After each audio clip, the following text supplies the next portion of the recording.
Hey, GLP-1 plus sides community.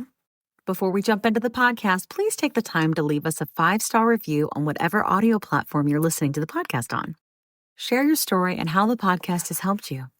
This will help us get referred up in the audio platform so that we can reach more people that need our help, our support, and guidance from our doctors.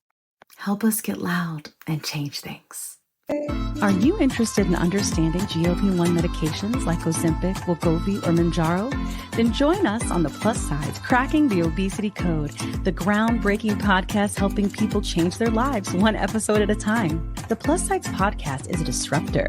We're breaking down barriers, smashing stereotypes, and sharing inspiring stories that'll leave you feeling informed and empowered. Join us every week to learn from doctors who are specialists around GLP-1 medications like Ozempic, wegovy, and Mounjaro. They'll provide you with science and facts to validate these incredible stories. But that's not all. We'll also bring you the voices of the GLP-1 Mounjaro TikTok community, real people who face the challenges of obesity-related diseases and disorders and discovered the incredible plus sides of GLP-1 medications. Our episodes are filled with heartwarming stories, laughter, and moments of triumph. You'll connect with our amazing community members who are reclaiming their health and experiencing their fullest lives. Are you ready to embark on a journey of discovery and empowerment? Tune in to the Plus Sides Cracking the Obesity Code, and together we'll change the narrative around obesity and end the stigma. Subscribe now on YouTube or your favorite podcast platform and join our incredible community. Let's celebrate the plus sides of life together, because every story deserves to be heard. Every life deserves to shine, and everyone deserves access to expert knowledge and medication. The Plus Sides Podcast. You're not alone. It's not your fault. Hey everyone, before we dive in, I really want to share something personal with you.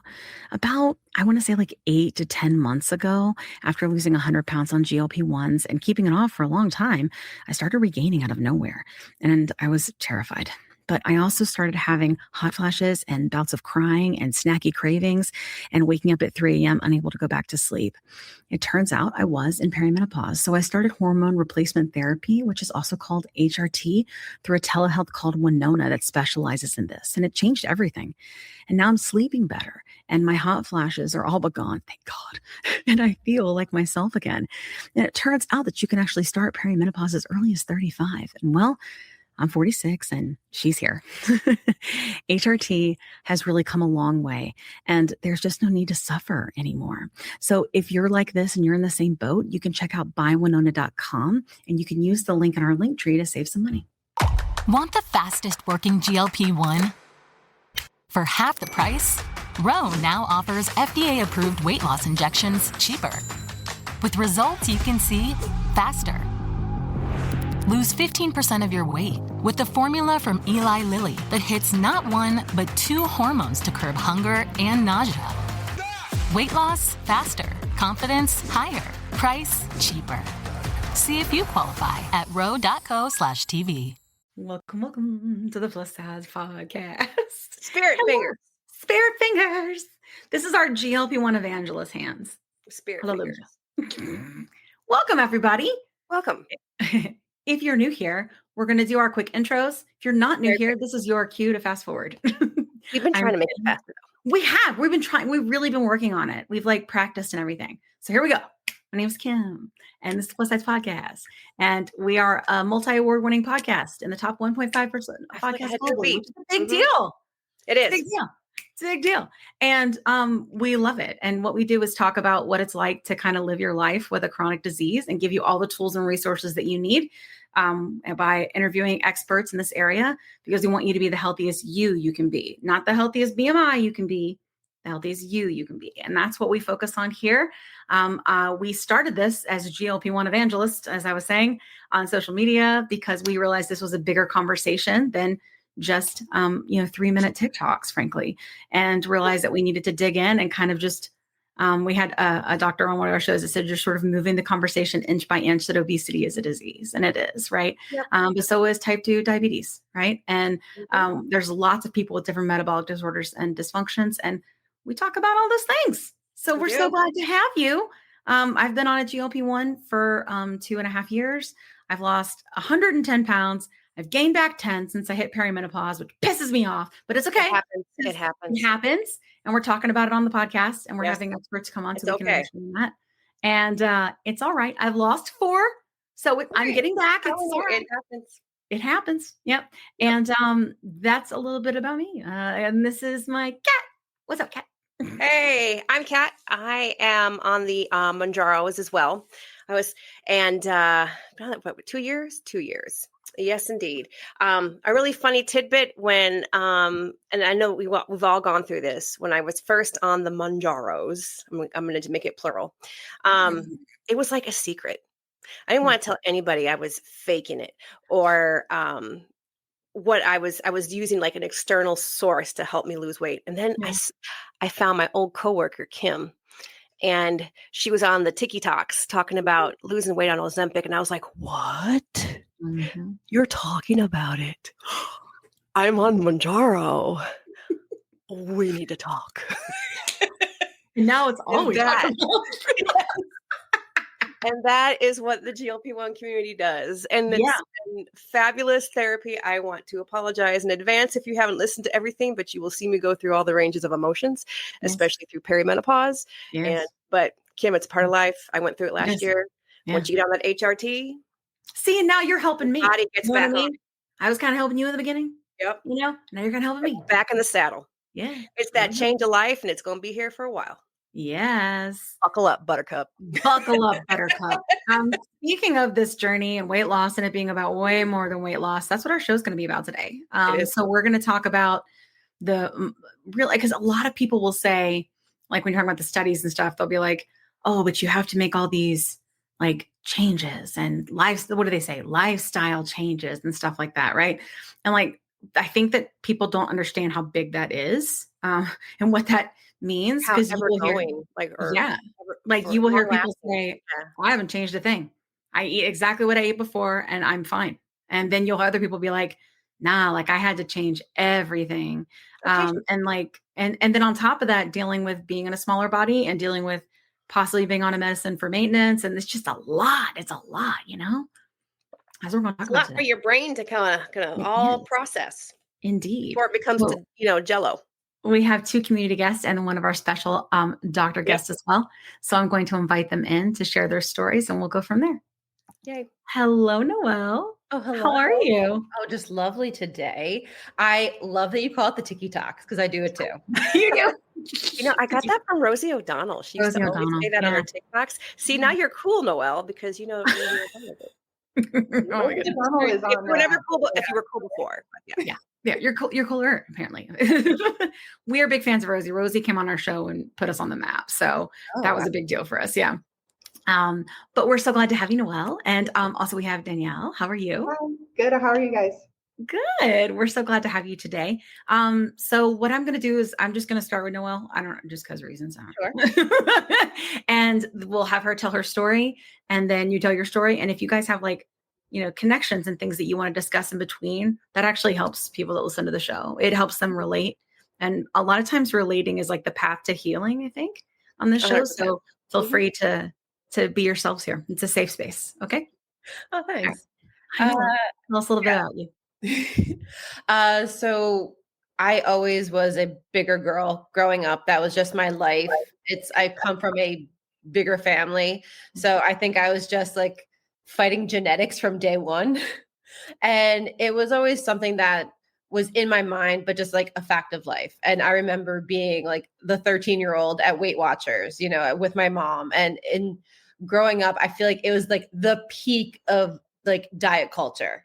And it was like Weight Watchers and Atkins and all these things and eat the 100 calorie chips and that's going to save you and all these things. And nothing ever moved the scale. And I feel like I was pretty okay for a while, but then life, and especially going into my now mid 30s, all of a sudden, like, because what I ate through my entire life has never changed. And I realized that can't happen as you get older because the metabolism changes, your body changes. And all of a sudden my weight just kept going up steadily and steadily. And I'm like, but why? Nothing has changed. And That was really tough. And I exercise. I love lifting weights. I love exercising. I love doing activities. So it's not like people would look at me and confused. They're like, why aren't you losing weight? You're active. I'm like, I don't know. They're like, don't drink soda. I'm like, I only drink seltzer. My main form of liquid intake my entire life has been seltzer. I'm a bubble girly, And so it was getting worse and worse. And I peaked for me at 303. And I went to the doctor, and the doctor was like, hey, we need to start doing something about this. And this was kind of around the time that Ozempic was really taking off. And I have friends who are both type 1 and type 2 diabetics. And it was really hard for me to get my head around it, because I was like, I see my friends who are now panicked because their life-saving medication is like at risk. And so it took me a while to finally come around, because I'm like, I can't take this drug away from them. And then about a year ago, I was at my doctor again, and she was like, listen, there's this new thing. It's called Zepbound, and it's just weight loss. It's not taking away from anyone else. This is just strictly for weight loss. And that was a time where I was finally like, sure, okay, I'll give it a go. And so I've been on Zepbound now for a year, and I'm 60 pounds down, which is very exciting. I did not know this was going to be a thing. Yeah. And so I've plateaued a little bit now, but I'm feeling good. And I know that like, I need to make some now lifestyle changes, kind of how you were saying before. Like, I've lost most of that 60 pounds by just being on the drug, exercising a little bit more, and being more cognizant of like my protein intake, but I haven't adjusted my diet that much. So I feel like this next part of the weight loss is then when I want to start really honing in on what I'm eating and making sure it's all healthy, and doing more cardio, because cardio is the devil. And also like focusing more on lifting to, I think, really kind of push me to my next area. So that's me. That's fantastic. Thank you so much for sharing. I'm curious, like, if you're open to some questions? Of course. I swear I'll be nice. Yeah. So in terms of like when you started Zepbound, I mean, and if we would love for you to share like how you said you're with Ro, right? Or we're talking about Ro today. Yeah. Like what that process has been like. I'd love to understand that. And I would also love to I think a lot of people are looking for care, right? Especially with like compound possibly going away or being in a different form or something. So I feel like understanding like different options is really good. So we're trying to showcase that on the show. Yeah. About what your experience has been like. And then also if you could maybe tell us like what your experience is with food noise. Is that something that you had and turned off with the medicine? What's that been like for you? So I came across Ro because I initially started Zepbound with my primary care doctor. But especially for where I am, I don't know if this is a thing, getting into a doctor's office is impossible. Oh yeah. Like my doctor, you have to book her months in advance. Yeah. And so it was becoming impossible to do the monthly check-ins and to, my job at the time, I was in the office 3-4 days a week. And I'm like, they're like, oh, we have 10:30 on a Wednesday. And I'm like, that can't work for me. And so I was getting very frustrated with that. And then I found Ro, and it was amazing because I was able to sign up. They handled the insurance, they handled everything. And so it's so much easier now because I can just go on the app, put in my information, I do my check-ins, I go through the questions, and I can just get my prescription refilled every month. And it's also nice because they have a chat function. So I get to talk to doctors and nurses and healthcare providers when I have questions or when I have reactions, just so I feel like I'm still having that doctor experience, even though it's through an app. Yeah. That's cool. Yeah. It's faster, which is nice. Yeah. Yeah. And anything, go ahead. My experience with like food noise is just, I call it the hunger monster. Nice one. That's a good one. Yeah. For 35 years of my life, it was this thing that was like constantly in my head and like telling me to eat all the time. And I was just like, oh, this is everyone. Everyone has this. And I could not believe like giving myself my first shot and like a day later and just like having silence in my head. And that was weird and crazy and exciting. And to get to a place where I'm like, I have to remind myself to eat. And be like, oh, it's lunchtime. I should eat something now. And not just like that constant waking up being like, what's for lunch? What's for dinner? What's a snack? Like, where are we going? Like The silencing of the hunger monster has been crazy. Yeah. It's insane, right?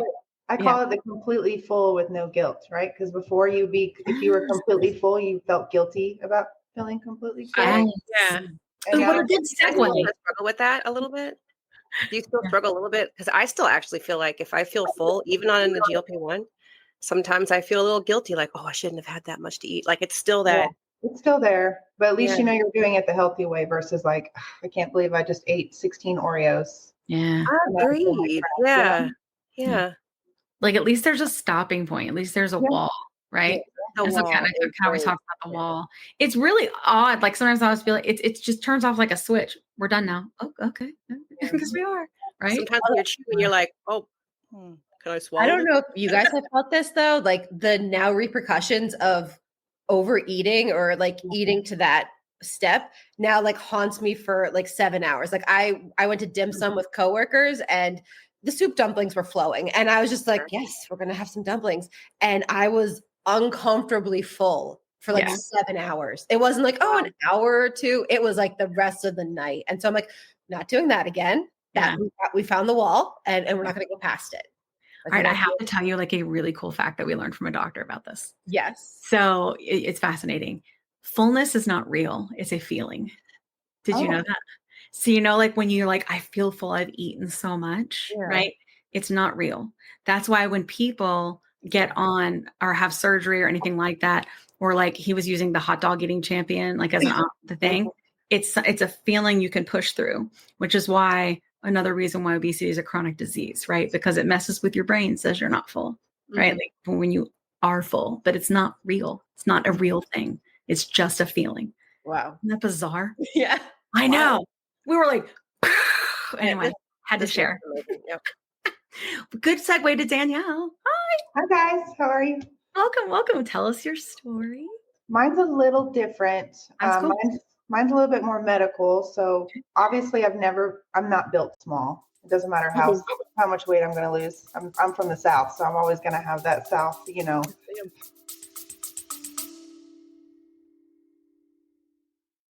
Quick pause here. I've had moments on my GLP-1 journey where insurance changes or rising costs force me to look for a new provider. And honestly, that process can feel very overwhelming. But that's why the Plus Size Podcast is partnered with GLP Winner to give our subscribers a resource to help them make that decision easier.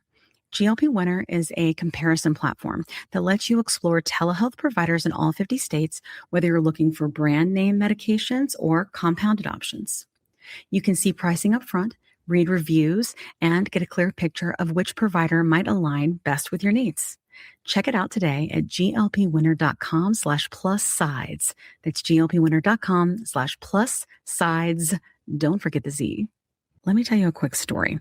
I was telling Kat how I was regaining weight after my 100-pound loss using GLP-1 medications, and I was having snacky cravings and waking up at 3 a.m., and I had hot flashes, and I was worried. But Kat was like, listen, I went through this last year. It's perimenopause, and I started HRT, and she used this company called Winona. So I started going there to see if this was something that was going with me. Turns out it was, because I'm 46, and it's been amazing. It's taken a while to find the right dose, but once I did, it's just been huge. I've been sleeping. I feel more myself again, and the hot flashes are gone, which is, geez, really bad. So I will tell you, it's just been so big for me. And so I wanted to partner with them on the podcast because obviously many of our listeners are going through this same age range and definitely are having these issues. And there's just no need for you to suffer. So if you go to the link that's in our link tree, you can click on that and save money. If you go there and you meet all the criteria, and this might be something for you to try.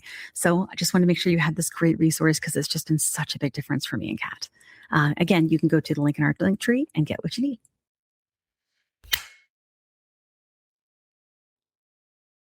"20 seconds a week to lose 20% of your weight in a year with diet and exercise. That's the power of GLP-1s through Ro. Ro helps find the medication that's right for you, based on cost, availability, and your weight loss goals. Losing weight with GLP-1s is possible through Ro. Chicken thighs is what they call it. But so I had my first child really young at 19. And then right after I had him, I started with some severe health problems. I was diagnosed with PCOS. Back then, it's been 23 years. People really didn't know what PCOS was. Some doctors recognized it. Some of them didn't. Some of them said it was in my head. Some were like, just start walking. And I'm like, I'm walking all day. What are you talking about? So that started that. Tried, just like Noelle said, I've tried everything. I mean, I've done liquid diets. I've done Atkins, Weight Watchers, lean cuisine, starvation diets. I mean, you name it, whatever new diet was on the market, I was willing to try it. And it would always go about 20 pounds.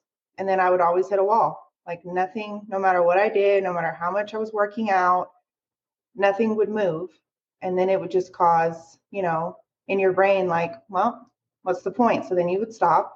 And then that 20 pounds that you lost would now be an additional 40 pounds you gained more. So it just started on that. Then I had my last child 9 years ago. And lucky me, got PCOS plus deep tissue endometriosis, which then caused more inflammation, water retention, just a myriad of problems. So I've had 16 surgeries, probably 10 of them weren't necessary. Doctors were like, oh, we'll just go in and see if we can fix it. Every single time I had a cyst or whatever, there was always a surgery. I've had multiple medications, none of them worked.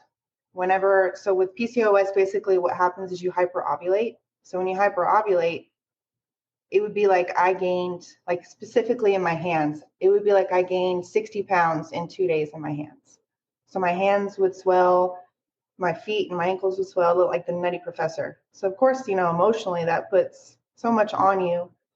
And so I was trying everything I could. I was eating healthy, I was eating less than anybody around me, but I still wasn't losing any weight. I was working out every day. I was doing all these things, and all my kids are in sports. Like I'm always moving. So then I went on this trip about 4 months before I started with Ro. I went on a trip. It was a team building trip with a previous job. It was a bunch of girls. And like, once you go on this trip, we're going to rent a cabin. Once you guys get to bond and get to know each other. So I get there, and one of the girls, she had had some drinks, and she just, for some reason, I was her victim that day. And she looked at me and she goes, so what's the deal with you? Why can't you lose weight? She was like, is it you just can't meal prep? Like, can you not, are you lazy? Like you don't know how to work out? Like, what is it? Why, you got to be careful because your husband might have issues if he sees the way that you look. So, and I've been married for almost 20 years. I will say this about my husband, big or small, he has loved me through them all. It does not matter. That's not why we're married. So obviously I left super defeated and upset. So a couple of months later, it was around Super Bowl, and I saw a commercial for Ro. And it was the first time that I'd seen a commercial with real sized people. It wasn't some size 2, Instagram influencer, not hating on the size 2s. It's great if you're a size 2. But it was the first time that you saw and heard someone's journey, whether they've been on it for a year, 6 months, or whatever, and they still look like normal people that I could relate to with their own stories and what they were going through. So I talked to my doctor, and she's like, hey, give it a shot, your last opportunity, because I did not want to have a hysterectomy. I wanted to try everything I could not to do that. So I tried it, and like Noelle said, it was the chat function on Ro is so completely different because they check in. And it's not just to check in like, hey, how's your dose going? They're checking in, like mentally checking in with you. How are you feeling? How are you doing? How are you thinking? Do you think you want to start here? Do you want to go here? So it's just different. Like it felt like somebody understood me, because everybody's different in their own weight loss journey. And that's the one thing I've had to learn. These diets and stuff, they're catered to one whole square, and nobody loses weight the same. It's taken me 2 years to lose on shots to lose almost 100 pounds. So it's just, and then of course you're doing this, you're skipping, right? By doing the shots, it's the lazy way out. So of course you get those conversations. but it's not. You're trying to do the best version of yourself so that you can be healthy for yourself. And that's the first time I think since I had children that I was like, I'm going to take care of myself, which is hard as a woman, right? No, I'm going to do it for me, not for anyone else, but for me. So that's my journey with Ro. That's awesome. I totally relate with like the PCOS thing. I had 2 miscarriages before I had my son. And, then they did all the studies or all the tests and stuff that they do in all those type of studies and like to figure out like what was wrong. And they're like, nothing's wrong with you. And, but they were just like, you just need to lose weight. You just need to lose weight. And I'm like, but how? Like, cause I've tried. And of course, like no one believed me. Right. And, I understand that feeling. And I remember I used to have those cysts. God, they hurt so bad. And I have not had heart. I think in the beginning, I was still having the cyst, but now I don't. And then recently, I don't know if it was just stress or whatever, I had one. And I thought to myself, I want to say the F word, but I promised my dad, how the F there you go. did I do that? Live like this? Like, how did I ever live like this with these cysts? They are so painful. And I was just like popping Tylenol, popping Advil, and just like, that was just part of my life. And I just thought it was my fault, and nobody cared. Nobody cared. They just said, lose weight, it was a lot. It was a lot. I understand. I think it's really good that, that you kind of like have framed it that way. Like, it's okay to take care of me. I think that, yeah. I feel like that's a very common thing for women, definitely, whether weight loss journey or health, just in general, like having yourself be a focus, So I think, I feel like a lot of our audience definitely feels that way. Did you ever think that way before though? Because I honestly, it really wasn't until I got on the medicine that I started to like have this clarity to be like, it's okay to focus on me and take care of my health. Like I wasn't there before. I just took it. No, I think it was the medicine, definitely, that made me like, and my friend just started with Ro like a month ago. Yeah. And she had that situation too, where she ate like 4 days later Taco Bell. Yeah. And then she goes, why didn't you tell me? And I was like, girl, I did tell you. Like, something bad, you're going to pay for it. You got to make it worth it. Girl, but she's going to pay with Taco Bell. No offense. Taco Bell, we will consider a sponsorship. They call it. They have a good black bean bowl. They had that the fresco menu. Yeah. It's still, see? Yeah. But she told me the same thing the other day. She goes, wow, like, because she's going through a divorce. And she's like, for the first time, like, I feel like I can see like the forest through the trees. Yeah. She's like, I don't know what's in these shots, but I just feel like I can like see clearly like what I want my future to be, how emotionally I want to be, take care of myself emotionally. And it really is true. Yeah. I think that there's a tremendous amount of like healing to do on this journey, because I don't know about you guys, but I talked really badly to myself about myself. And I get emotional when I talk about it, but like when the food noise turned off for me and I sort of was making these connections, like, oh my God, like it wasn't my fault. Like I had to tell everybody. Like, clearly I started a podcast about it, right? Because I was like, I need everybody to know, and but even then, like, even with like me having some regain, even though I've been on maintenance for a while, even though I have had regain, we both have to kind of gut check each other, because we kind of tend to be like, oh, we should solve with diet culture. Like, and then we kind of apply that, you know what I mean? Because that's what we've always had, but it's also what never worked. So we have to kind of tell each other, like, look, we can do the things we can control. We can control the nutrition, we can control the movement, and we can take our medicine. Everything in between, that's why it's a disease. That's why it's a chronic disease, And that's why it's not your fault. It's nice. I need to ask you, Danielle. You what? It's nice to hear someone say that. It's not your fault. True. Yeah, it is. It's not. I need to ask you, Danielle, that sassy lady that was mean to you, are you still friends with her? No. Can we never stalk her? Should I remove that from this? No, don't do that. You know what the thing is? It was probably the best thing for me, not as far as weight, but I used to kind of be, as a woman, a doormat. And I kind of would take a lot of stuff from people and let them do it, right? And I think from that moment on, and then taking care of myself and getting healthy for myself, and then like looking at my own kids, like trying to change nutritionally for them and their food noise and everything. Yeah. It taught me like I need to have the right people in my circle, and not, people that, want to throw me to the side. Yeah, absolutely. It does help you like prioritize, doesn't it? Oh yeah. Yeah. Women are the worst to other women. I don't know why, but we need to change that. So true. Agreed. We do. Quick. That's a short. I love straighten the crown, not remove it, is what my mom says. Yeah, so true. I mean, I think we all have our moments for sure. I have, but I think it's important, especially as I think a lot in the community, like a lot of our community from a GLP-1 perspective, we have men that share, but not enough. That needs to change too. But it does seem to be kind of evolving that way, which is nice because I think everybody, it should be okay to focus and have your health be a priority, right? Whether mental and physical, I'm wondering with the doctors too, it's making doctors actually listen to their patients. Yeah, I think so Instead too. of just using the comment of lose weight, like we have to stop with that whole conversation. Just lose weight. Like that's not the magical answer. Like you need to listen to your patients. Yeah. How have things been, if you want to share, like with your PCOS since the medicine? It's been really good. I'm actually in remission with my endometriosis. So that is huge. For the first time ever. That is massive. Before I was going 8 days, maybe. I mean, with PCOS, you get 8 days, maybe a good month. 8 days, that's it, which is crazy, right? 8 good days. Yeah. And now I'm getting 30 good days. So yeah, that's awesome.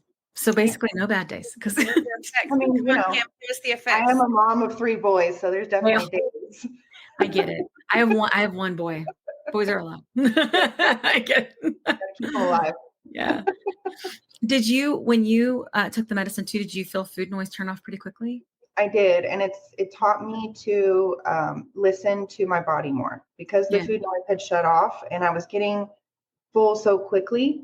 It taught me to listen to my body more, which I really wasn't doing before. It was like I was hating my body and rejecting my body. And now I'm trying to learn to love my body and listen to my body, which I've now done with my little ones because growing up, your mom or your grandma was like, eat everything on your plate. You're not getting up from the table until everything is eaten off your plate. Yeah. And now, I tell my kids, like, when you feel full, stop. If there's food left on the plate, it's okay. If you're full, stop. So that's the biggest. It's so weird that you say that because like I took my son out the other day and we went to Steak and Shake because it was a special thing and he just eats the hamburger patties. That's what he likes. That and fries. I don't know. Pick your carbs, whatever. And so we went there and he was like, I want 4 hamburger patties. And I was like, he's autistic. So everything's got to be just so. Oh, yeah. So we go and he gets hamburger patties and he eats 2 of them. And he's like, I'm full. And I knew he hadn't had a lot to eat. And so I was like, are you sure? Because I knew I wouldn't eat them later because he doesn't eat reheated things. And he was like, yeah, like, I mean, I'm sorry I couldn't eat the rest. And I was like, it's okay. I'd rather you waste it than eat if you're, not full. But my food noise was like, but somebody has to eat that food. Mm-hmm. Like it was generationally raised, right? Like you have to eat what's on that plate. Yes. So, I heard my food, like, it's so wasteful. It's so wasteful. I hear that in my head a lot. Now, my mom grew up very poor and the system and all things. And so she definitely always wanted us to be very appreciative of food because she knows what it's like to go without it. Yeah. And I do feel like that combined with my obesity kind of made things a little worse in that area because even now, I have to be like, but that's wasteful. You cannot eat the food. How are we going to survive the famine if we don't eat the food? And it's weird that our brains do that, but they do, They do. Yeah. Kat, I noticed when Noelle was telling her story and talking about lifting weights and stuff that you wanted to say something. So I just want to give you. Oh no, I just was like, yeah, lift it. Yeah. That's all. Yeah, I only just started lifting weights with Kat, and we do it on the podcast. And because honestly, nobody that's what I feel like is cool with having like a row, right? Is that they're there to kind of guide you through all of these different options and things that you can do to meet your goals, right? But that didn't happen for me. My doctor was just like, we got to do something now, and I was like, okay. And then I just was like, how do you use GLP-1 shots or whatever it was I searched, and then that's how everything started. With all of this, so it's like. I don't know. I just think that it's really cool to have guidance because I feel like maybe my butt wouldn't be as flat. But now I'm building muscle because definitely you lose muscle when you lose weight, no matter how you do it, you definitely lose muscle. So I think it's just a matter of building it back, but it is harder to get back. But I wish we try to talk a bit more on the podcast so people start that sooner and they don't screw up like me. Because Kat's always been into lifting and she has this thing called Cycle Bar. and it's like spin class. I know you said like cardio steroids. is evil. Cardio is cardio. I'm just kidding. And like I do strength as well though, but spin is like my meditation in the morning. Okay. I do literal meditation. No, I go to yoga. Like yoga has been like my thing.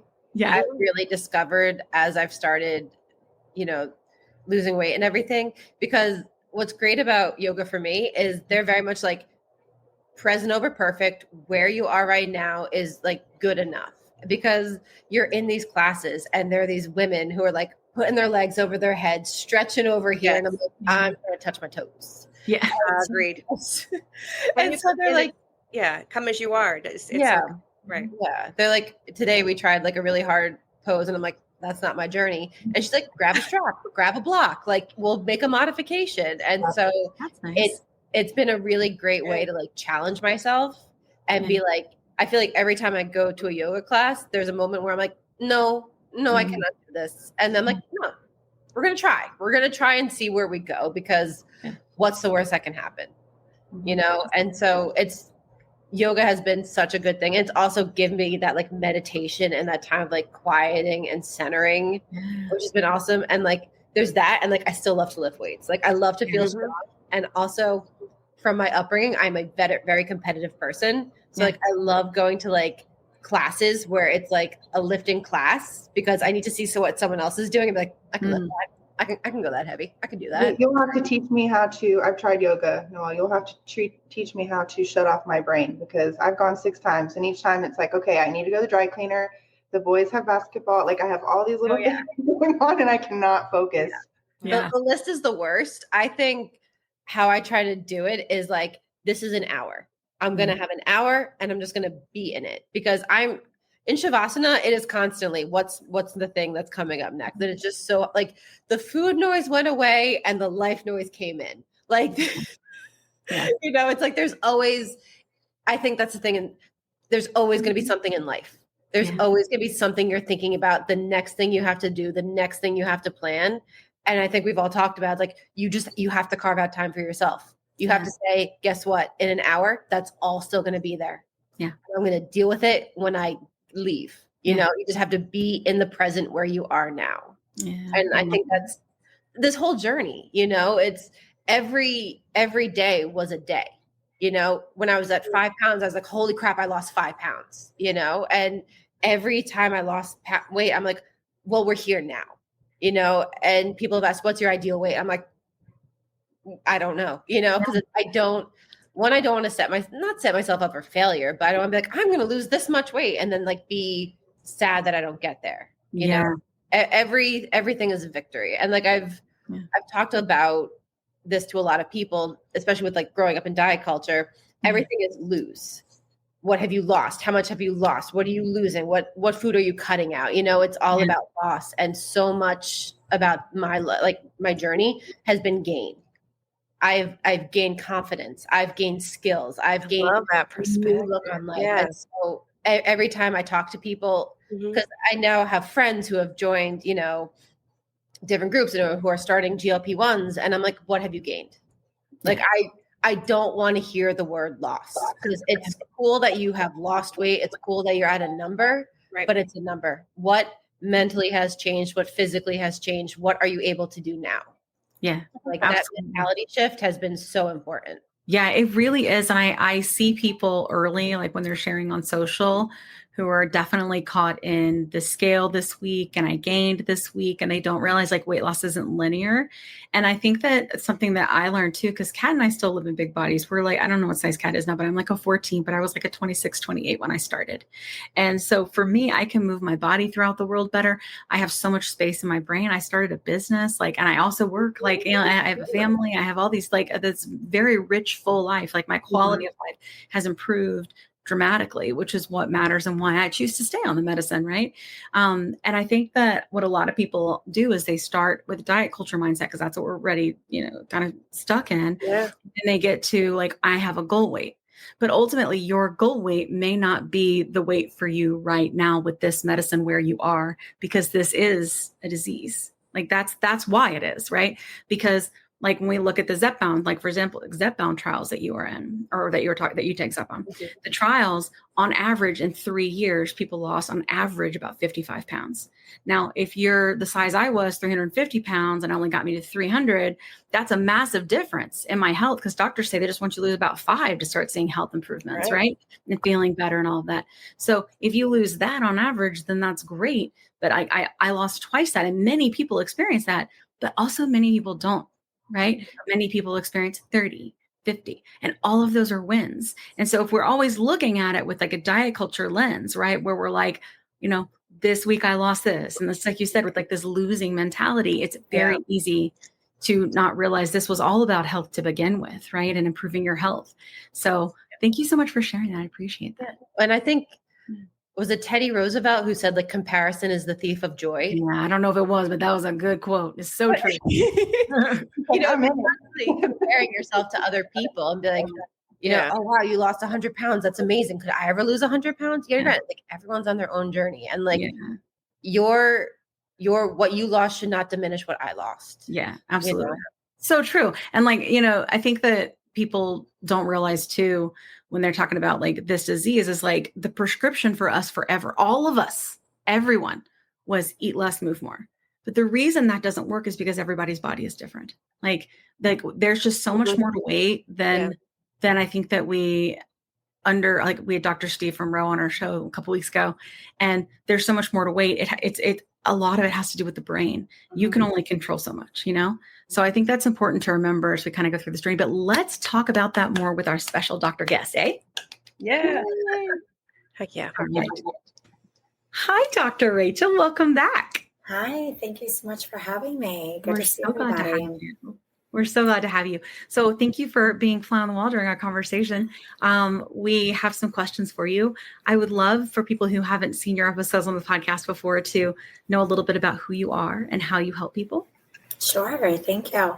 So I'm a clinical psychologist out of New York City in private practice. And I'm also a clinical assistant professor in the Department of Psychiatry at the NYU Grossman School of Medicine. And in my private practice, I specialize in health behavior change, stress management, as well as disordered eating behaviors and the treatment of obesity. So I've been on the podcast with you ladies, I think twice before. Is that right? Okay. Yes. So this is our third time. And I'm also an advisor for Roe. So I do want to mention that as well. So yeah, I'm really excited to have this conversation. And as I was listening, kind of backstage, so to say, I just want to first commend both of you, Noelle and Danielle, for sharing your stories, right? Because I think, and obviously Kim and Kat as well for doing this and having this platform, because sharing stories is vulnerable. It can be scary, but you are opening up the door to allow other people to know that they're not alone, right? And I think your story is obviously your story, but I'm sure people listening can hear and can resonate with something that you said or can relate to something that you said. And I imagine people listening are like, wow, I didn't know that, right? Like, oh, that happened to me. Let me follow up with my doctor about that. Or, oh, let me try that. And weight is one of those things. Weight and obesity is one of those things that, people didn't talk about. Right. Because of everything you guys said, diet culture and the messages and move more, eat less, all of those messages that we were getting for so many years. So just thank you for being so open and vulnerable and honest and sharing your stories, because of people like all of you is why we are in the position that we're in, when we have these medications and we're talking about them. And to be honest, it's why I have a job. I always say I learn the most from my patients, and I really do. You guys, keep me posted on all of this and share information with me. And that's why we're all here now. So thank you. Thank you. Thank you. And Dr. Rachel, also, you were a consultant for The Whale. That's what I know. You were on the Oprah show too, right? Yes. Yeah. So I consulted on the film The Whale, which was such an interesting and amazing experience from before they started filming. So I kind of was able to look at the screenplay beforehand and give some comments and opinions. And then also throughout the process. And yes, I joined Oprah twice in person and once on her podcast as well, talking about obesity and shame and body image and all of that as well, food noise, etc. So such amazing conversations are happening on large platforms, which is very fantastic. exciting. Yeah. Yes. We're moving the needle. Yes. We're all doing it together. We can't do it without the patients. So thank you to all of you. Yeah. So true. Thank you. Go ahead, Kat. Sorry. Okay. Well, I have a question, but I wanted to kind of piggyback on Danielle made a comment, and menopause brain. It's something, and it says it's a thing. It's about taking better. It is a thing. It is a thing where your mindset shifted to making self-care a priority. And I wanted to kind of pick your brain, Dr. Rachel. And I think you said you had a comment on that. I want to hear it. Yes, thank you. Yeah, no, and you know what? As the conversation was happening, it kind of went to what I was going to say anyways, but related to when the food noise is gone, right? Or when it's turned down, I like to think of it also.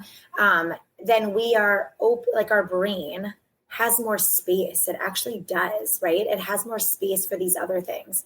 So when the thoughts come up of like, oh, wow, like I'm going to focus on me now, before a lot of the focus was on food, right? It was on, did I eat enough? What did I eat? When am I going to eat again? And that obsession related to food just was consuming your day. And when I say you, I mean, anybody who's experienced food noise. But it's just consuming your day so much that there's not space to take the step back and to be like, wait a minute, what do I need? Right? Like the focus is on me and my journey and getting me healthy. And self-care, I like to think of self-care as any action or anything that we do for us. And actually eating is a form of self-care. We are fueling our bodies. We are nourishing our bodies with what it needs, right? But self-care is also taking out the time to do other things that we need. It's also saying no. Right? I have to say saying no can be saying yes to us.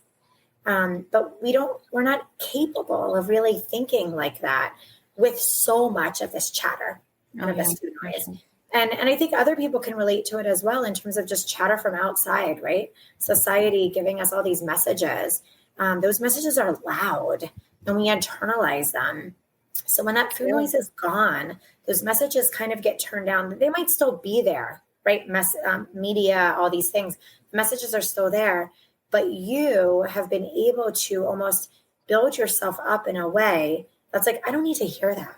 I don't need that right now. Right? Let me focus on me. Let them do them. Let me do me. It's amazing. And Kim, as you said before, I have so many clients that literally like, oh my God, it's just gone. Right? Like you kind of explained that before. And it's so true. Like I have a client who started and like just all of a sudden she's like, it's gone. It's like the food noise just disappeared. Yeah. So I think it's amazing because it then allows people to do the other work that we're talking about, the inner work, the healing, processing in a way that they've never really been able to. Yeah, I think that's true. It's like we've talked about it before. Is like when you're doing any therapy, like it's most like beneficial for you if you're in a place to receive it. And you've got to be there. You got to be ready for that change, as Mel Robbins talks about, right? Like you got to be ready for that change. Yeah. And I think that when you can heal sort of this like broken dysfunction within your body, it does put you in a place to receive a lot of different things and changes. It is like it's more of an emotional journey than it is a physical one. I swear. Absolutely. It really is like, but we don't realize that at the time because everybody that went through like diet culture before, it was always like white knuckling. Right. And I think that's like, it's just so different. The one thing I will say, someone who's still on the meds and has been for a long time, I still have fluctuations in food noise.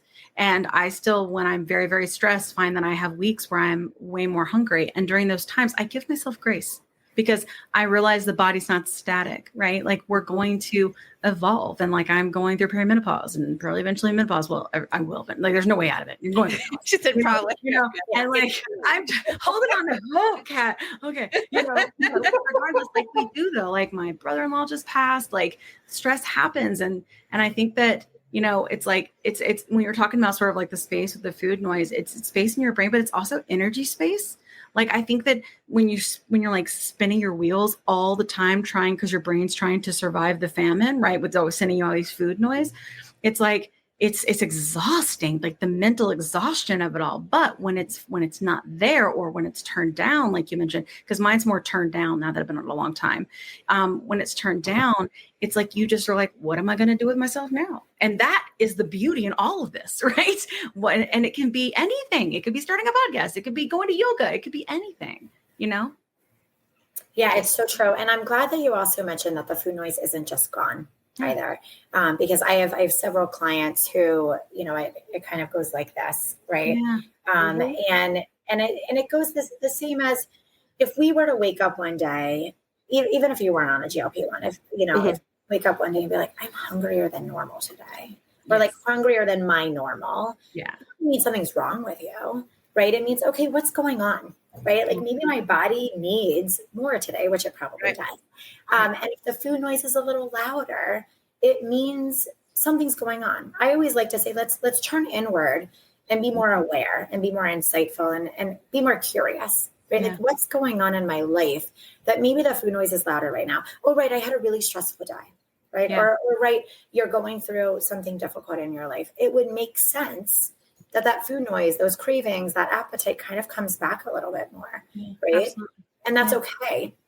That happens with people in normal bodies. Why would it not happen with exactly. Yeah, right. And same thing goes with food needs, right? This is why I don't like to talk about calories, but this is why I like to tell people, like, you shouldn't be eating the exact same amount of calories every day, because your body needs different things every day, just as you need different things every day. Yeah. So it's not realistic to be like, poof, it's now gone and it's never coming back. Yeah. Or like, I'm going to eat this amount of calories every single day for the rest of my life.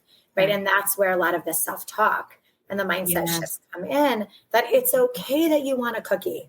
There's nothing wrong with wanting a cookie, right? Or it's okay that you eat a slice of cake. It's okay. Right. But because the world has told us for years, oh, no, that's not a good food, which of course, we want to get away from that labeling food good and bad, healthy, unhealthy. Yeah. But because of those messages, it is hard. Yes. And I want to just remind you that it is hard. And the work that we do, the self-talk, the reframing, the mindset shifts isn't easy. It takes work. But now you have some of the space available to do some of the work. Yeah. And then it's repetition. It's practice. Kind of, I like to say repetition rewires the brain. Yeah, absolutely. And, you know, all of these are learned behaviors that we can unlearn. Yeah. And I think that's what's so great about the medicine is it makes it possible to do so. Exactly. Right. I think a lot of us, we didn't never feel that it was possible. And now it is. Go ahead, Kat. I've discovered sometimes just as a comment, like I was using food to distract from my goals because I felt like I wasn't worthy. Right. Mm-hmm. And so that's been a process for me to kind of heal from these last couple of years. And so now you're not hungry anymore. So what you going to do? Like, what are you going to do about it, ma'am? What you going to do? What you going to do? And Kim, you were talking about how like perimenopause and all that's changing, even just for like, when I get my period, that hunger, the noise comes back. That Shark Week on social media, just so you know. But it's like, it's those moments like, and I feel like people say like, you know, you've been getting your period for how many years? And every time it's still a shock that you're like, oh, that's why I was emotional. That's why I was hungry. But it's like, you know, drugs are strong, but hormones are stronger. And I agree. I always get to the point where I'm like, oh, do I need to like titrate? Like, do I need to go to like a 10? Do I need to go to 12.5? I'm like, oh no, I was getting my period. Okay. Yeah, absolutely. And that's such a good point, Noelle, because I think that's very common in our community. Mm-hmm. Do you think more medicine equals I'll be less hungry? I do think you have to, on this journey, understand there's a difference between food noise and hunger, and you don't have to be scared of hunger, right? Yeah.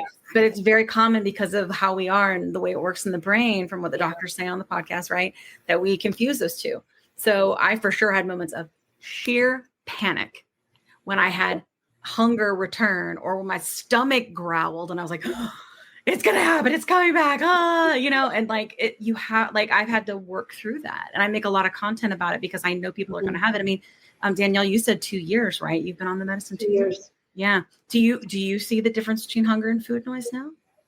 I do, especially during cycle. I mean, just because the PCOS is under control, like Noelle said, when it's cycle time, you're definitely craving the chocolate and stuff like that. But I think now I'm trying to reteach myself. Like I traveled a couple of weeks ago to Vegas with a group of people, and I don't want to be the one person when they're ordering dessert that's like, I'm going to be like the lame person that's like, no. So I've just learned now that I just eat one bite and I stop at myself at one bite.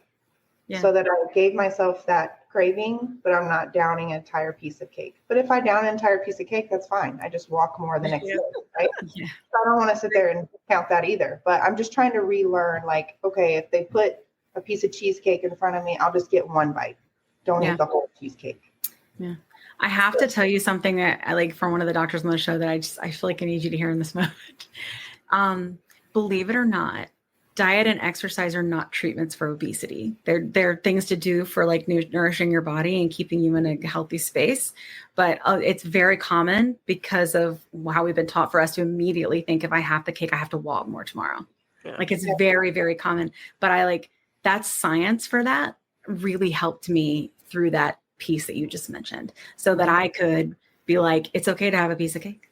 Like, it's okay. It's one day. It's 1 hour. It's a few minutes. Like I eat that cake quick, so it's such a short amount of time and then you're on to the next thing, so I don't know if that helps you at all, but yeah, go ahead. Yeah, I was going to say, Kim, I'm so glad you said that, because I don't want people to think, and again, Danielle, it's years of thinking this way, right? And messages that if I eat this, I have to do this, right? And something I want to remind people is that there's a difference between craving or wanting or choosing to have a piece of cake or a cookie and feeling out of control.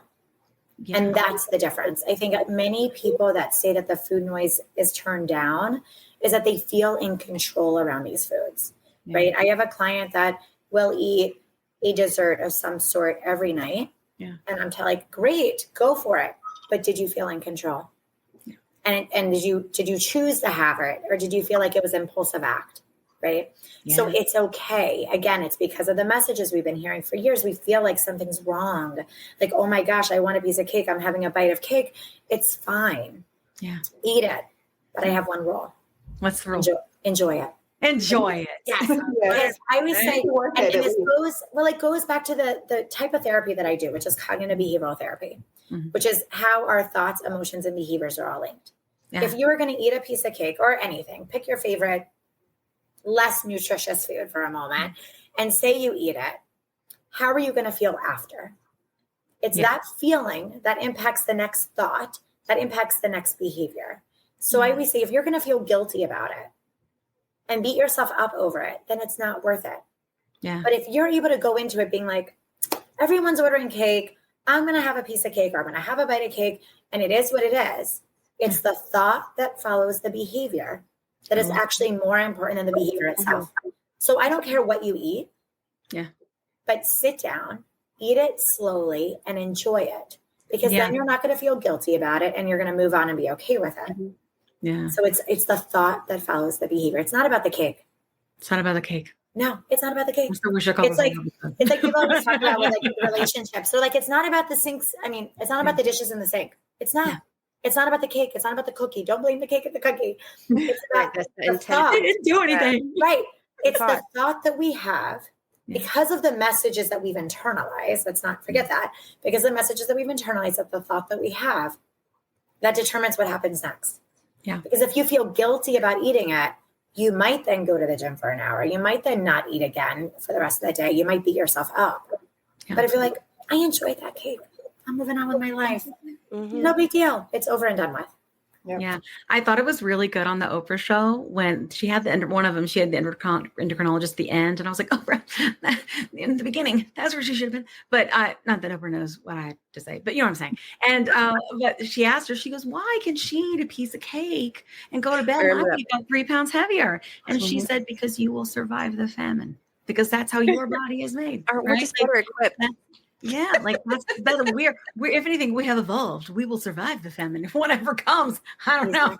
You know what I mean? and that's what I like to remind people, that actually our brains are wired to be back there in survival mode.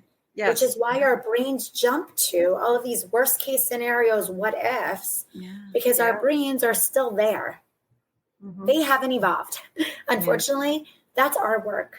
Yeah, we have to do that job. We have to retrain our brains to be like, hey, I live in modern life and I'm not in the woods trying to like gather my food and hunt for food right now. Yeah. So you will survive, but our brain is going to tell us we're not. Absolutely. I will survive. You No, can I'm saying slow it it's down, right? Like that's what's cool, right? Is that you can slow it down and go, do I Wait a really minute. want to do this? Before I didn't have the capability. It was just, it was not in control. It's just like you described. Like I would literally be like, I don't want that, and still be putting the fries in my mouth. And I'm like, I don't even want this. Why am I eating this? Because I have to have it. Because I have to have it. Because I can't waste it. Like that was how my mind used to be, you know? It's so true. Danielle, you had a really good question. I would love for you to ask. Yeah. So I guess that I've now segued over mentally now. I'm trying to figure out mental. I would love your thoughts on this, Dr. Rachel. Tools of imposter syndrome, right? So I had to go get all new clothes, but then, which is supposed to be exciting, right? For the first time in your life, you know, we always buy clothes just to wear them when you're bigger. You didn't really feel good in them. But I'm having trouble buying clothes because I keep trying to, I pull clothes that are too big, and then I get to the dressing room and they're way too big. So then I'm having to go down to a smaller size and smaller size. So currently I'm a size 8, and I just had this conversation with my mom, and I was like, I put on a size 8 in the mirror, and I felt like I should have had more of a celebratory moment in my brain, but I didn't. Like in the mirror, I'm still feeling like I'm huge, you know, and I just don't know how to turn that off. Such a good question. Yeah. So first, I just want to say so many people experience this. Yeah. Like so many people experience it that I have something that I say to describe it in a way that I think makes sense. And I've said it so many times. So first, you're not alone in that experience. And the way I like to describe it is, for how many years has your eyes and your brain been seeing your body in a larger body, or you in a larger body? Probably several years. Almost my whole life. Right. And how many years have you been at, say, a size 8? 6 months. Right. So the way I like to describe it is, imagine an image your whole life that your brain is seeing this image, and now it is stamped into your brain. Stamped. It is there. And now all of a sudden, poof, you're going to look at yourself in the mirror. We can't expect our brain and our eyes to be like, oh, now she's a size 8, right? Mm-hmm. It doesn't work that way. Your brain is actually still kind of stuck. Again, like we were saying before, but like stuck in that other place because you were there for so long, right? So again, unfortunately, it takes some work. But what you described is so common. I always hear people say, I go and I get the larger size. Then I tell them, I need a smaller size. I need a smaller size. I need a smaller size. And it will take time. But what I want you to do is we have to retrain our brains. So we have to do a lot of self-talk.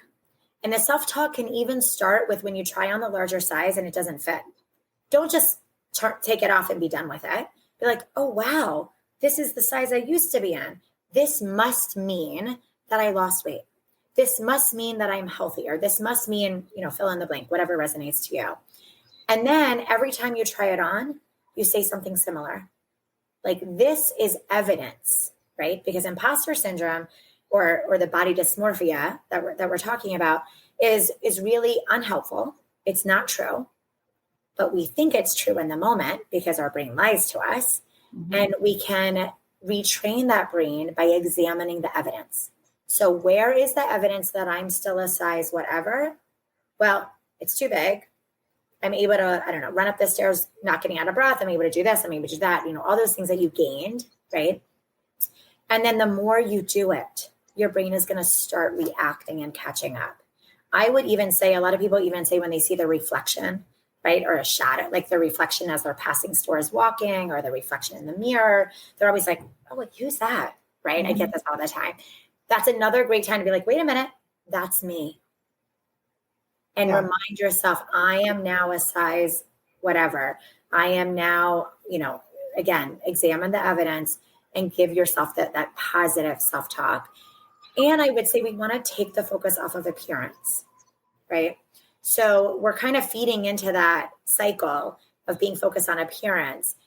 But if we instead shift the focus to what our body is capable of doing, right? So it could even be like, your body is now able to wear this, right? My body is capable of walking up the stairs without getting winded, whatever it is. That is also going to help us kind of work with this body dysmorphia and getting away from it, or getting away from, as you called it, imposter syndrome. but you have to kind of counter those unhelpful thoughts because they're going to keep popping up. And I promise in time it'll get easier, but it may never completely go away. Yeah. And that's okay. My mom was like, you have to stop tenting, because I'm still wearing like such big clothes, to like hide everything. Because for so many years I'm hiding my body. And she's like, why are you tenting yourself? Stop tenting. Yes. So that's the other thing. I was going to say, wear clothes that fit you and make you feel good. Because for anybody, if we put on clothes that are too big, we're going to feel a certain way. But if we put on clothes that feel good, not too tight, I always say, like, we don't want too big and we don't want too tight either, but we want to feel good in what we're wearing. And if we feel good what we're wearing, we can always also then remind ourselves of those things that we talked about. Yeah. I think it just circles back what you're saying, that, for so long I thought I was losing weight for health reasons, which I am. But I think now it's like, now I did all the work to lose the weight and get healthy. And now I have to do the work mentally. And it really is not just losing weight. It's a mental mind, not to use bad words. No, it's so true. And I wish people understood that, honestly, before they started this health journey. Because we've been seeing this for years in the bariatric surgery world. So prior to starting my private practice, I actually worked in a bariatric surgery department for several years. And we see this all the time. And in support groups, I kept trying to remind people and tell them, there's going to be changes that are happening that you're not going to be prepared for and not expecting, because it's not just about losing weight. And it was always like, yeah, sure, whatever. We'll get to that later, And then later it's like, oh my God, this is what they were talking about, right? But it is. And that's the hardest part, right? Especially when you have the proper treatment that, that's doing some work to help you. Now the hardest part is really shifting the mind and doing that internal work. But so you hear the old self-talk, and then when you do recognize it, and then use new self-talk. Yeah. Right. Absolutely. And to keep kind of checking in with yourself, right? Because I think, again, the food noise is allowing the space for you to now be aware of, like, wow, I'm beating myself up, over eating a piece of cake, or wow, I'm beating myself up over this clothing not fitting me. Right. Yeah. Like, stop, like, take a moment and be like, what am I doing here? How is this making me feel? Is it helping me? Or is it getting in the way of me continuing on this journey? Right. I think also being realistic. We're not going to wake up one morning being like, I love my body, I feel amazing. It just doesn't work that way. Right. Like, I mean, great if it does for you, that's amazing, but it's not really realistic. Right. Yeah. It is a journey, and we are in the process of acceptance and getting to where we want to be. And in the process, there's going to be ups and downs, just like Kim, you had said, like, about the food noise, right? There's going to be ups and downs. We're going to gain a little weight. We're going to lose a little weight. We're going to have good days. We're going to have bad days. We're going to have better days, lower days. Our weight's going to fluctuate. All these things are going to go like this. The second we think it's going to go like this or like this, we're actually setting ourselves up for failure, because that's not how life works. Yeah. That's so true. And I think that's something that before this medicine that a lot of us had, like, especially like, so Noelle mentioned she's always lived in a big body. Kat and I are the same. We've always been tall and big and even athletic, like, but we, like, that transition, it was hard for me because, like, there is not a skinny Kim in existence. Right. Like, it's one thing to get back to a size that you were, or something like that with like a goal weight. That does not exist for me. So I'm the size I was in high school. So part of me is like, if I lose more weight, will I be middle school Kim? And what does that mean if I'm middle school Kim? Like, those are the things I freak out about. But then I would ask you, like, first of all, what is middle school Kim? Yeah. Right. Because maybe you're at the size or the weight that you were then. Maybe, if you're calling it that middle school Kim, but you're not in middle school right now. Right. So I think also looking forward and being like, this is the next chapter. Honestly, I think I felt very vulnerable when I felt that. I felt scared, like, because middle school Kim is not sure of herself. Right. But this Kim is, I think that's what I was feeling at the time, So, and guess what? You're not going to ever go back there. Yeah. Because you're not in middle school anymore. And you now have built and grown and evolved this new sense of you and this new sense of confidence, right? And again, it's going to go like this, and that's okay. But that's when, if we can catch ourselves when we're dipping, and just be curious, what's going on? Yeah. Why am I feeling less confident today? Why am I beating myself up? There's usually a reason. Yeah. You know, it could even be our menstrual cycle, right? Like we were saying before, there's typically a reason that this is happening. And then we're like, oh, okay. There's nothing wrong with me. I'm human. Yes. Right. Life is not supposed to be all sunshine and unicorns and positive, right? Right. It's just not normal, not realistic. But I think reminding yourself that you're not going back there, but also to remind yourself of how far you've evolved. Yeah. Is so important. Yeah, so true. I think it's good looking back at the journey. It's good looking back at my old TikToks in the beginning when I was full of inflammation and didn't know what was going on and diet culturing the crap out of everything. I do remember my first time that I was eating right and all those things, you know, and the first time, I'm telling you, the Cheddar Bay biscuits, they got me at Red Lobster. Red Lobster, I will accept a sponsorship. And I went there and I had like 3. And we came home. I had a friend that I was communicating with on TikTok through the community.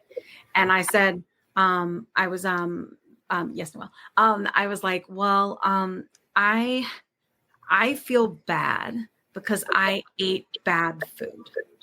And she, who was a little more evolved, I think, in this way, goes, I'm trying not to look at food as good or bad because food doesn't have moral worth, right? Like it is just fuel. Ultimately, we have premium fuel, and then we have some crappy fuel, but it all does actually move your body. Sometimes it's diesel, you know. Sometimes it's diesel. That's usually when you have vodka. But but it's true. That's a shift, right? That's another piece of it. Is not like assigning moral worth, I feel like, to food. I do think that has helped me a lot, especially when I see the cake, right? Yeah. Yeah. And there is a place for all of those foods in our life, you know, and I don't want to minimize the fact that also food has a lot more meaning to a lot of people. Yeah. Right.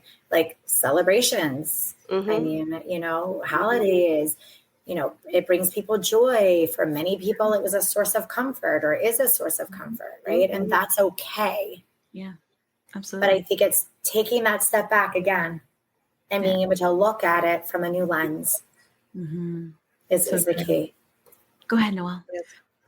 Hi. And especially with like the food section, I've become very okay with leftovers now. And like in this economy, it's great. I can order Indian food and that's going to last me 3 meals now. Yeah. Because I'm like, I don't have to finish this in one sitting. This is going to last me.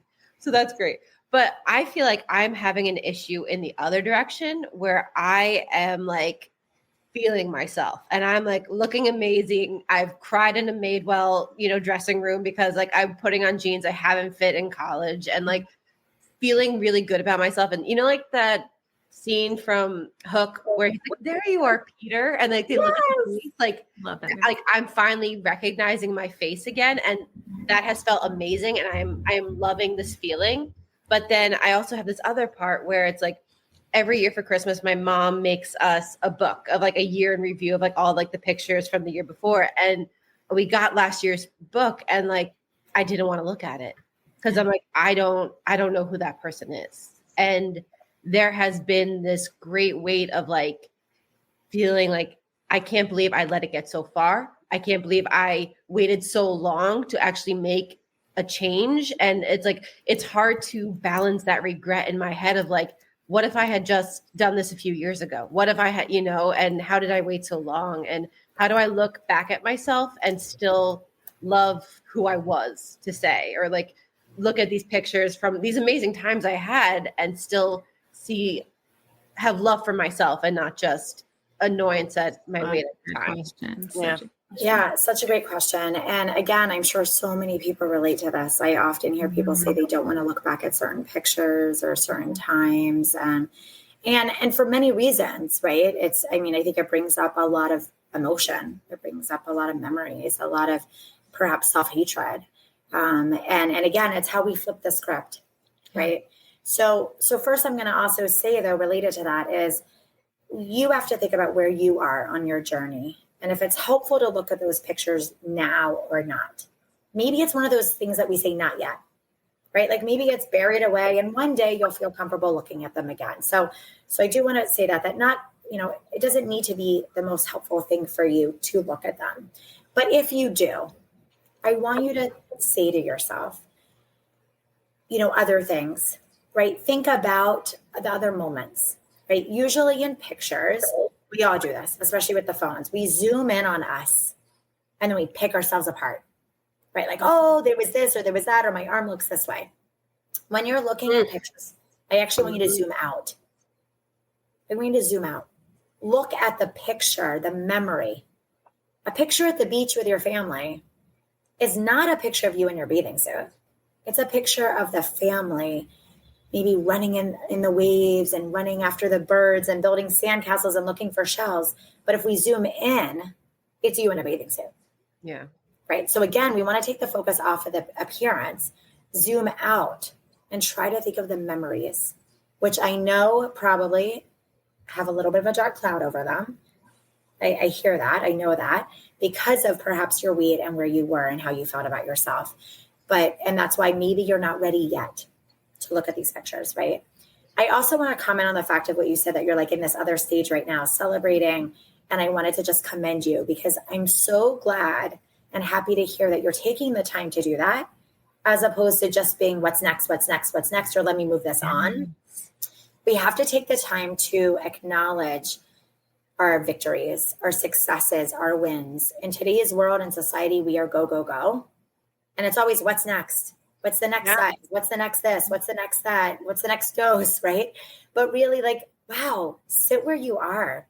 Acknowledge how far you've come, even if you're not at your goal. And I don't like to think of weight goals either. So your goal meaning where you want to be in life.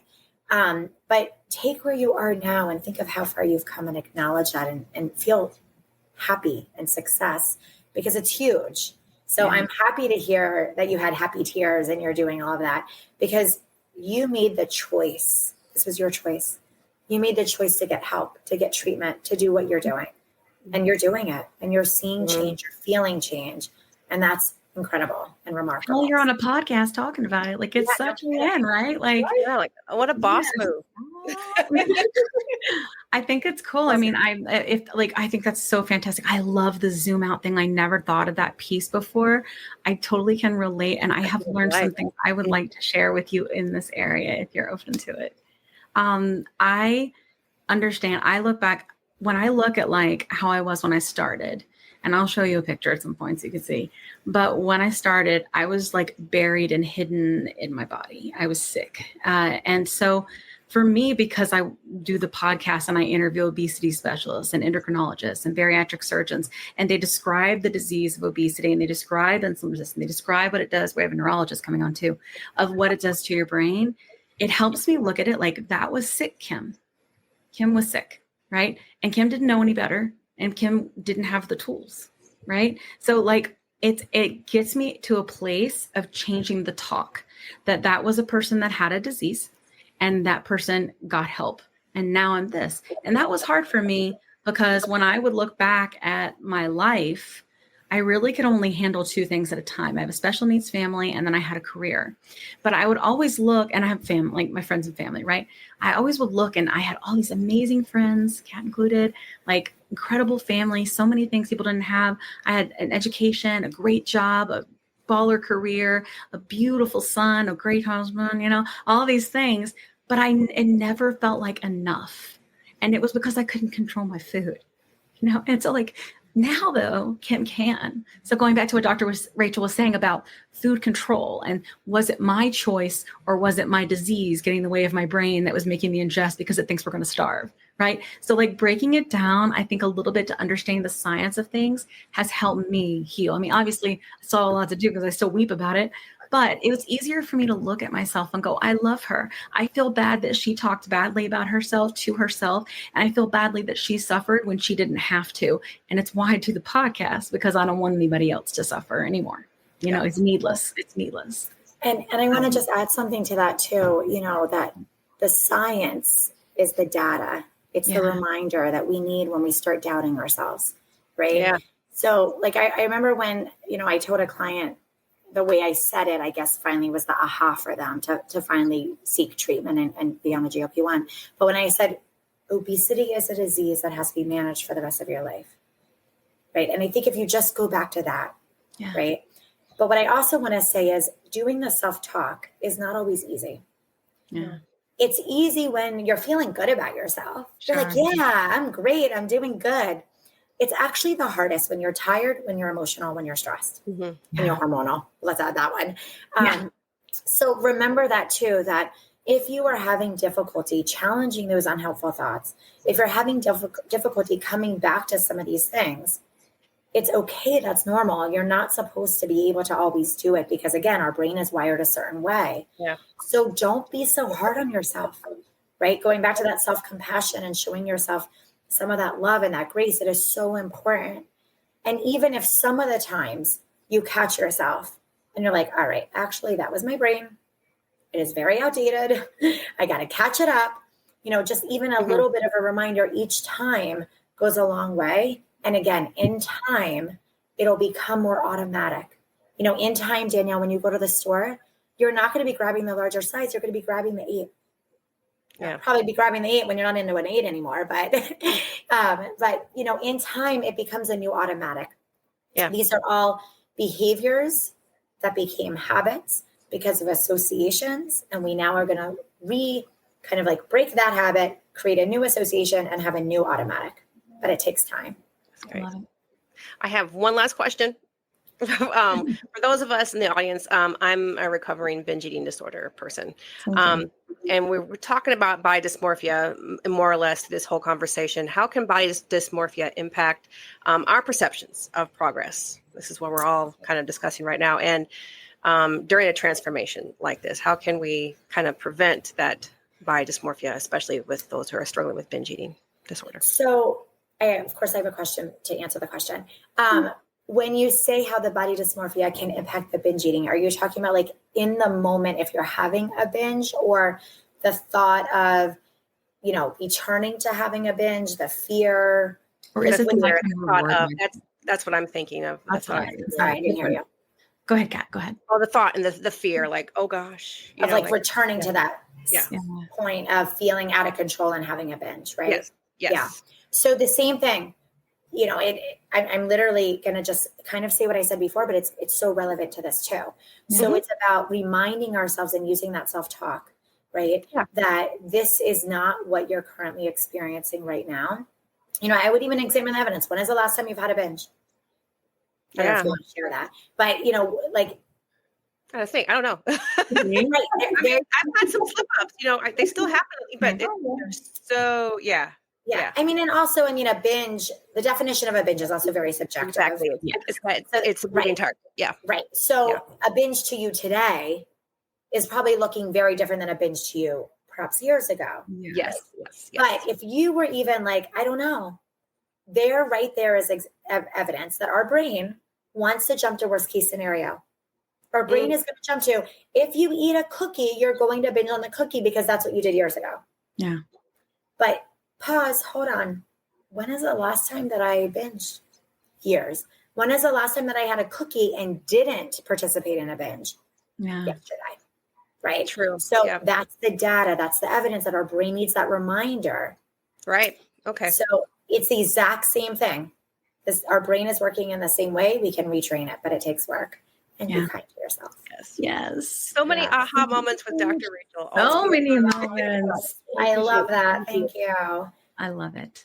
Awesome. I have to hop off. I know you're totally cool. We'll wrap up. Thank you so much for being on the show. We'll let you know when it is live. Yes, let me know how I can help share, support, etc. Thank you. We will. Okay. Thank you, everybody. Nice to meet you. All right. Bye. Well, that was lovely. I always say at the end, well, that was a lovely conversation. Great question. You guys feel like you learned some stuff? Yes, that was very helpful. I always feel like I learned stuff from them. I mean, that's what's so cool about the work that Kat and I get to do is that every week we get to understand something a little bit. There's never an ending topic, honestly. Like there's always something new to talk about and something else to dive deeper on. Because this is, like she said, like it is something that has to be managed the rest of our lives. And I hope one day there is a cure. But ultimately we do know that the way our bodies work and with the set point and all of these different things that there's not right now. So I think that, like one thing Dr. Rosen said, he's a bariatric surgeon, he's been on our show. And he was like, you have to be glad that you're not gaining, because you're going to have stalls and you're going to have plateaus, as anybody would, but especially when you have obesity, because your body, he said, you have no idea how hard your body is trying to fight you, not just with the way that you're metabolizing it, right, at your food, but also in what it's doing to your brain. Oh, like it's always trying to right back regain. to your starting point. And that's the disease. Always trying and to that's why it's not your fault. Like Yeah. that, but we have a really good tool to manage it now. And that's a huge win, to be celebrated. Well, this was great, guys. Do you have anything else you want to say, or tell people where to follow you? If you don't want to follow you, you don't have to say it. I just want to say to the two of you and to Noelle, it's been, without getting emotional, but it's nice being in a group of people that are beautiful and they understand that, that it's okay for where we're at in our life, right? And that everybody's different. Everybody's beautiful in their own way, and plus size is okay. And we're always going to be plus size no matter what. Mm-hmm. Yeah. We just have to be the best versions of ourselves. Absolutely. Just the healthiest the one that's a kind of sort of exploring, is just the healthiest us we can be right now. Because ultimately there may be a new medicine in a year. There may be a new therapy. They're talking about genetic stuff. You wouldn't blow your mind, the stuff they're doing now that could be there in 2 years and 5 years. You never know, but you have to, I think, just find a way to be good in the moment with how you are. And it's not going to be automatic, just like Dr. Wood Rachel was saying. And I think having friends and having community and people that you can lean on, and having a good provider like Ro, right, where you can to have someone care for you, because people are worthy of care. I think sometimes people think that it's sort of a shopping cart experience, right? But ultimately you're worthy of having somebody check on you. You're worthy of having an appointment with a clinician if you need it, And I think that sometimes we forget that and think it's like a supplement, but this isn't. This is treating a very serious illness, that leads to many more. And so let's try to get it under control so that it doesn't, Yes.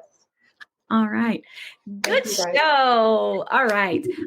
Plus Size family, please make sure that you like this episode. If you are watching it, please make sure that you go and leave a 5-star review if you are listening to it. It helps, guys. It helps us just continue to get referred up in the system and help more people, because there are lots of people there that are lonely and that are lost, and we can help them. Because we'll put them plus size. We always say plus size directs people to care, right? Because we want you to get the care from us or the care from clinicians, and that's what we want for you. Right. Okay.